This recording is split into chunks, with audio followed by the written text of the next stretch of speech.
वरळीतील अर्थ रोड येथील असणारं लक्ष्मीनारायण मंदिर जे 100 वर्ष जुनं आहे ते मंदिर पाडण्यासाठी मुंबई महानगरपालिकेने नोटीस जी आहे ते दिलेली आहे। हेच ते मंदिर आहे आणि हे मंदिर पाडण्यासाठी मुंबई महानगरपालिकेकडून नोटीस देण्यात आलेली आहे।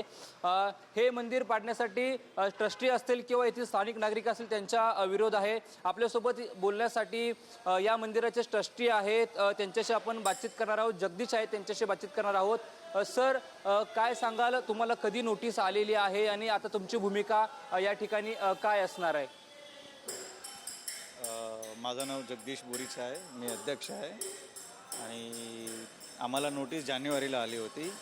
गेली तारीख 29 तारीखला आली होती नोटीस आम्हाला। आणि आम्हाला असं नोटीसमध्ये लिहिलं आहे की 16 तारीखला आम्ही डायरेक्ट मंदिर आहे ना ते डिमोलिशनच करणार। त्याच्या आधी आम्हाला काय विचारलं नाही, काय नाही, काहीच नाही।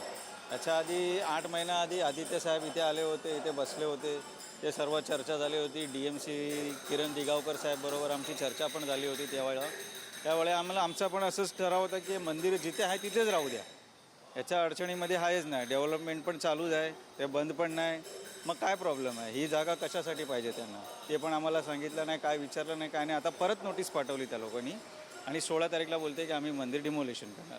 हे मंदिर 100 वर्ष जुनं असलं मंदिर आहे, या मंदिराला वेगळा इतिहास आहे। आता काय तुमची प्रमुख मागणी आहे? तुम्हाला एवढं नोटीस आलेली आहे, तुम्ही त्यांना उत्तर देखील दिलं होतं, मात्र तरी देखील तुम्हाला ही पुन्हा नोटीस आली। आता तुमची भूमिका काय असणार आहे? साहेब, आमची भूमिका अशी आहे की आपल्या ह्या महाराष्ट्रामध्ये आणि भारतामध्ये आम्ही 100 मोर दॅन 100 वर्षापासून आमची लोक इथे समाजाची राहतात आणि ही जी कर्मचारी जी वसाहत होती ती बाजूला होती आणि ही जागा ओपन होती। इथे पत्रा शेड वगैरे होता आणि ते आमचे आजोबांनी हे बनवलेलं आहे आणि आम्ही आता हे मंदिर त्यांना जे रिडेव्हलपमेंट आलं आहे, ठीक आहे, त्यांचा ते रिडेव्हलपमेंट आहे, पण मंदिर जराही त्यांच्या रिडेव्हलपमेंटला अडचणरूप नाही आहे। त्यांचा जो रिडेव्हलपमेंट आहे ते मंदिर टेम्पलच्या आतमध्ये जवळजवळ 12-15 फूट नाही 20-25 फूट आतमध्ये आहे आणि दोन्ही बाजूनी त्यांना रोड आहे, एक्सेस आहे वगैरे, एवढं काम झालं। त्यांना कधी मंदिरं काही ट्रबलसम झालं नाही, नंबर 1। नंबर 2, आमची मागणी अशी आहे की त्यांना काही ट्रबल नाही तर कशाला मंदिरला हलवायला पाहिजे? आमचा हा मंदिर लोकल एरिया नाही आहे, आमच्या समाजाचा हा केंद्रबिंदू आहे आणि हा केंद्रबिंदू असल्यामुळे तुम्ही बघा, प्रत्येक आठवड्याला रामदेवजी महाराजांची बीज असते, ती बीजचे इथे उत्सव होतात, नवरात्री होतो, गणपती होतो, पाठ असतात। आज सकाळीच एक मोठी पूजा झाली इथे। तर आमच्या समाजाचा हा एक धर्माचा रिलिजियस हा टेम्पल आहे आणि त्याला हे आज कॉर्पोरेशन आणि रिडेव्हलपमेंट उद्ध्वस्त करायला चाललेले आहेत। आणि दुसरी गोष्ट साहेब, असं नाही आहे की आमच्याकडे पेपर्स नाही आहे। आमच्याकडे ओल्ड कस्टम हाऊसचं जे मुंबईचा जो सर्वे रिपोर्ट आहे, त्या रिपोर्टमध्ये आमचं टेम्पलचा उल्लेख आहे। फक्त आमचा हा गर्भगृहाचा उल्लेख नाही, इवन आमचा जे बाहेरचे जे हे ओटे आहेत म्हणजे शंकरांचा आणि आमचे जे अजयपाळ दादा आहेत त्याचासुद्धा उल्लेख त्या टीका रिपोर्टमध्ये आहे आणि तो टीका रिपोर्ट 1915 पासून तो बोलतो आहे। ते गव्हर्मेंट डॉक्युमेंट्स आहे। गव्हर्मेंट म्युन्सिपल कॉर्पोरेशनचे आमच्याकडे 1961चे आमचे पत्रव्यवहार आहे, त्यांचा रेंट डिसाईड झालेला। आज एज ऑन टुडे आम्ही हे टॅक्सीस भरतो आहे, त्यांना प्रॉपर्टी टॅक्स वगैरे भरतो आहे। मग त्यांना एकदम असं 2दा आम्हाला नोटीस देऊन, पहिली नोटीस आम्ही उत्तर दिलं, 2 रिप्लाय दिले त्यांना, कॉर्पोरेशनला दिलं, पोलीस कमिशनरना दिलं, लोकल पोलिसांना दिलं, कोणीही ऐकायला तयार नाही आहे आणि हे आम्हाला आता भीती वाटते की हे असं का वागतायत आमच्याबरोबर। तुमचं असं म्हणणं आहे की हा मंदिराची जागा आणि रिडेव्हलपमेंट याचा काय संबंध नाही आहे?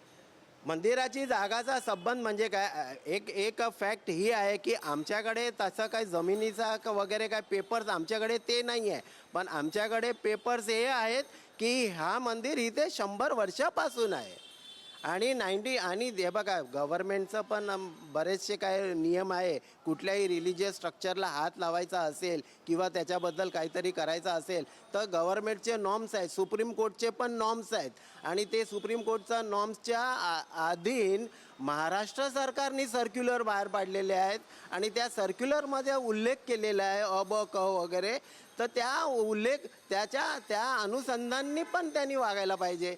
आम्ही काय अनऑथोराइज डिमांड आम्ही करत नाही. नक्कीच या ठिकाणी आदित्य ठाकरे देखील आले होते. हा आपल्याला बॅनर दिसतो, मी कॅमेरामॅन सांगितलं हा बॅनर दाखवायला. अर्थरोड नाका येथील 100 वर्ष जुनं श्री लक्ष्मीनारायण मंदिराची जागा आम्ही बिल्डरच्या घशात घालू देणार नाही, आम्ही लढणार, मंदिराची जागा वाचवणार, असं देखील बॅनर पाहायला मिळतोय. आदित्य ठाकरे देखील या ठिकाणी आलेले होते. हो, आदित्य ठाकरे सर आलेले, आम्ही त्यांचा फार आम्ही आभार मानतो. आणि आम्ही शिवसेना पक्ष, जे छत्रपती शिवाजी महाराज जे रयतचे राजा होते आणि ते सगळ्यांचं बघायचे, छत्रपती महाराज सगळ्यांचं बघायचे, आणि त्याच धर्तीवर उद्धव ठाकरे सर आणि आदित्य ठाकरे सर आज आमच्या बाजूनी उभे राहिलेले आहेत आणि आम्ही त्यांचा खूप आभार मानतो. आणि आमची अपेक्षा आहे की आमचा मंदिर इथे राहावा आणि त्यांच्या कॉर्पोरेशनच्या मनात काय आहे ते आम्हाला काय कळूच देत नाही आहे. नक्कीच जर तुमचं सांगणं असं आहे, जर त्यांनी मंदिर 15 दिवसात तुम्ही नाही पाडलं तर ते मंदिर पाडणार असं नोटीसमध्ये उल्लेख केलेला आहे.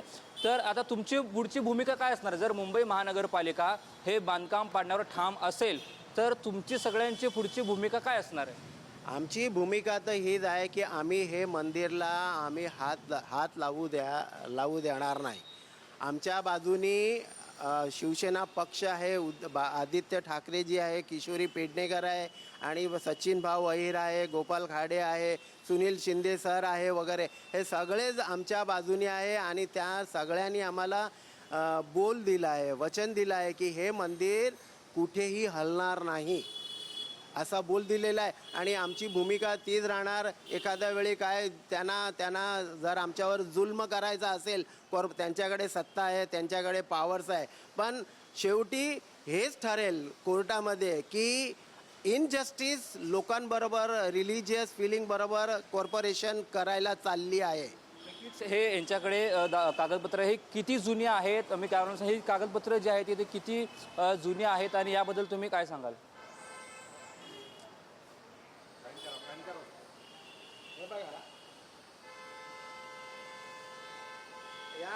हा जो पत्र आहे ना, हा 19/5/87 पत्र आहे.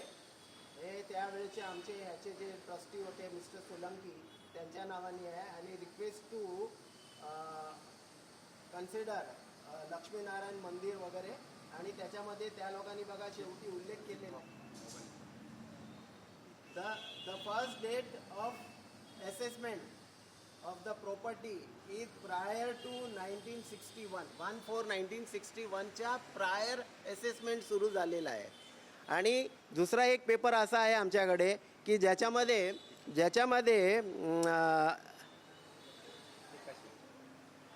टीकाशीट मी आधी उल्लेख केला, टीकाशीट जे 1915चा, आणि त्याच्यामध्ये तो आमचा रिपोर्ट नाही किंवा कॉर्पोरेशनचा आहे, गव्हर्नमेंट ऑफ इंडियाचे हे old custom house collector house आहे त्याचा रिपोर्ट आहे. आणि त्याच्यामध्ये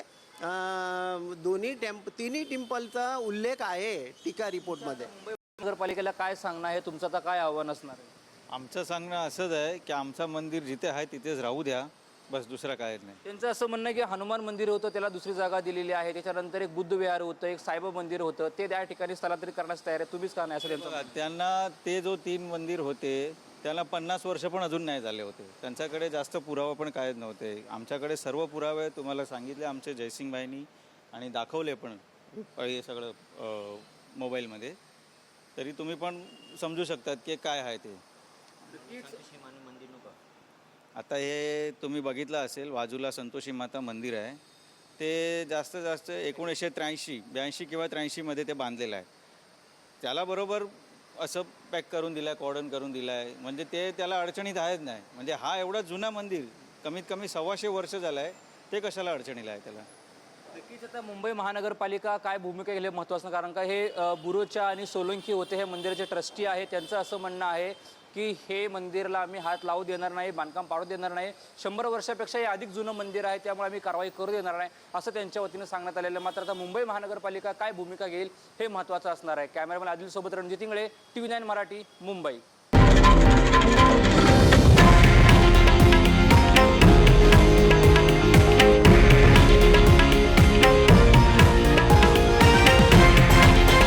हे आहे देशातील नंबर 1 न्यूज नेटवर्क आणि आपण पाहत आहात TV9 मराठी, एकमेव.